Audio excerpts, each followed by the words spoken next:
I'll just tell you a little bit more about Tim. He arrived at the belief that he had inside him that he was possibly damaged in childhood to the extent of being made unlovable.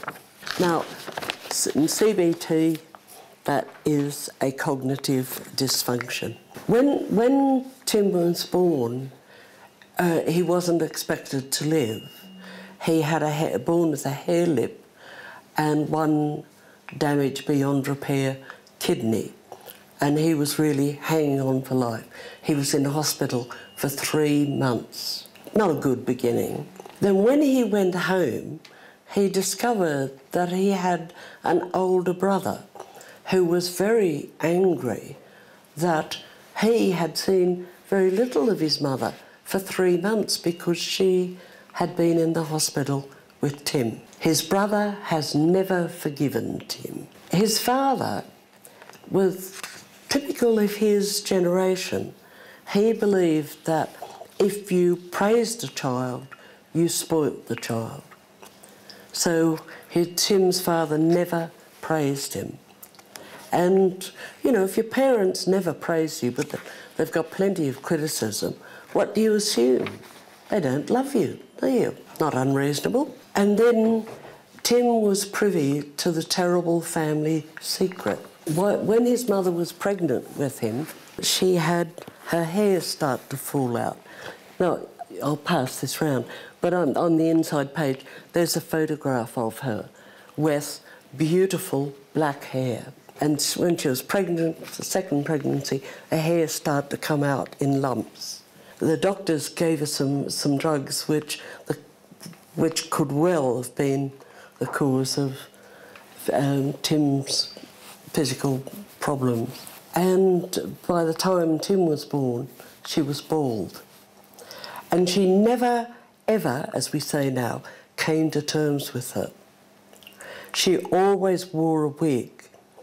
And when she played tennis, she always wanted to win, but she was always worried the wig would blow off. And now this, I really find this strange to imagine, but she never let her husband see her bald head. So at night, she would undress separately from him and take off her wig and wrap a scarf on her head.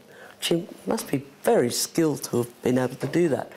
And then she and her husband would share the marital bed. And she did that every night till she was in her late 50s when she killed herself. Now, this was a secret nobody spoke about, but Tim knew all about it.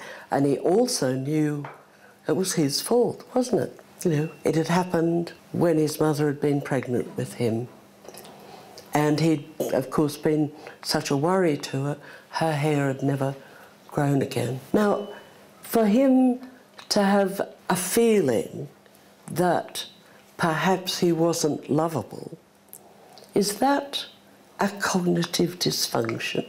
Or is it what any child in his situation would have concluded from his experience? You know, he wasn't old enough to understand what was actually going on in his family. So that feeling himself suspecting that he wasn't lovable isn't a cognitive dysfunction. And it's the truth. And to label truth as a cognitive dysfunction is a very, very wrong thing to do.